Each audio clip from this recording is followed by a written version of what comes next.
All right, so this is going to be a very rough video, as you can tell here. Pardon the camera angle, the graphic. But I saw this video this morning, Tim Pool, Timcast. Conservatives don't want the original Constitution. So welcome back to the channel, Culture Confederacy. Here it's Wednesday. Happy Wednesday, everybody. I'm losing track of my days here. My schedule's been all over the place recently. So, at any rate, thank you again for watching, subscribing, being a part of this thing called the Culture Confederacy. So if you're new to the channel, no fancy graphics, epic soundtracks, nothing like that. What you see is what you get. We talk about the news of the day, try to preserve great art, music, history, and culture. Go back, check the historical record. And I have a lot of fun doing this channel. I really do. So thank you again for watching and subscribing. So let's get to this. Now, I'm just going to play the audio from this video clip here. It's about 13 minutes long, 12 minutes and 49 seconds. And this came out 2 days ago. There's roughly about 29,000 views on this. But I want you to hear this, and I'm going to just analyze this as we go. And tell me what you think in the comment section below. Again, this is a rough video. It's a one take. So what you see is what you get. Let's get to it.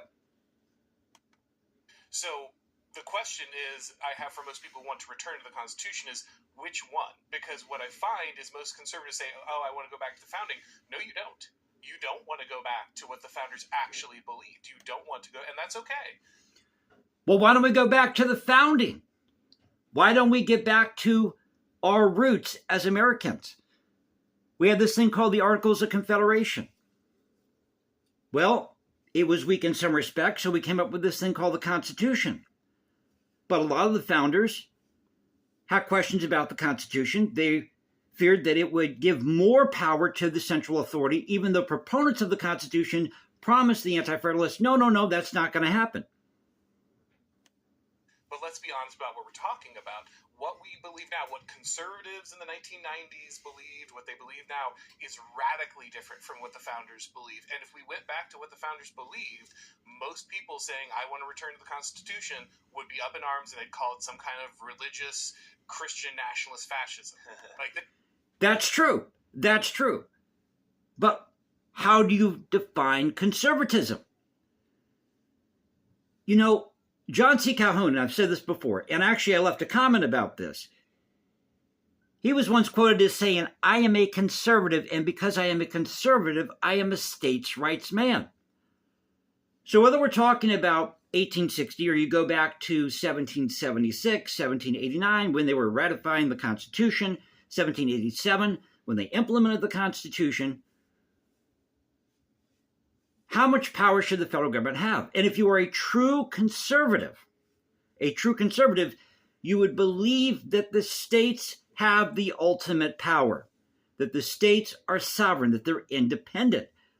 But we have become we're so accustomed rather, to going by this nationalist agenda or buying into that DC has to be our fix-all, that conservatives today would be up in arms if we made these changes. Like they would, they absolutely would. They wouldn't let the Immigration Act of 1790. Like they would not support a return to those things. So that's critical when we say we can go back. It's going back to what, when. I agree. And I think that those are all conversations that need to be had, but they need to be had in the context of we're trying to restore something that's been broken, that's been eroded. Not, and this, what I. But when did that happen? When did that happen? And a lot of your approach online and with a lot of the kind of the political philosophers that you talk to. So the guest on this, forgive me if I didn't mention that in the beginning, but the guest on here is Arian McIntyre and Joel Berry talking about this. And again, correct me if I'm seeing you wrong, but I almost, when you're a huge promoter of people like Curtis Yarvin, Nick Land, almost this kind of accelerationist idea that, and Charles Haywood's another, I think, good example of this. He wrote the Foundationalist Manifesto. You've had him on your show as well, and he famously in his manifesto says that like there's no way back. like he says, the way is shut.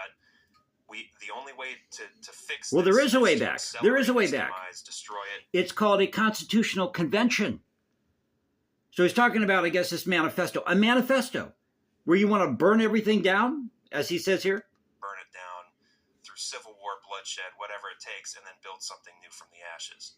And that's kind of where I draw the line. Is I think that we can have these conversations in the context of, like, okay, I want to be a radical restorationist. Let's talk about how far back we need to go. Maybe. Well, if we had a constitutional convention, the states could get together. They could re-examine the Constitution and say, okay, this isn't working. That's working. Let's get rid of this. Let's add that. But it seems to me that conservatives and liberals are too damn lazy to do that, because that means that would require more effort. Because, you see, if you had to do that, there would be no need for these political parties, for Republican and Democrats. No need for a Republican or Democrat party. But they don't want to do that, you see, because that would take away their power. That would take away DC's power. Well, the power has always lied with the states. It's always lied with the people. And if you call yourself a conservative, you remain conservative on your principles. Now, over time, yes, you might bend a little bit. You might change your views. But the whole point of this thing called the United States was to create a republic, a confederation of states, or a federal republic without a king. And at the time, in the 1770s, they wanted basically a second Europe for white men without a king. That's what they wanted. That may sound racist. That may be foreign to us now, but at that time, that was a real thing. I talked about this before. Maybe we don't want to go all the way back to the founding. Maybe there's a middle. Well, we should. We need to go back to the founding. It should be in the context of going back to the original intent of the American Republic, not this accelerationist, it's too late, we're all black-pilled, let's just burn it all. And again, what was the original intent of the original republic? That states are sovereign and independent. They retain their sovereignty. It's in the Articles of Confederation. If you read the opening of the preamble of the U.S. Constitution, it says to create a more perfect union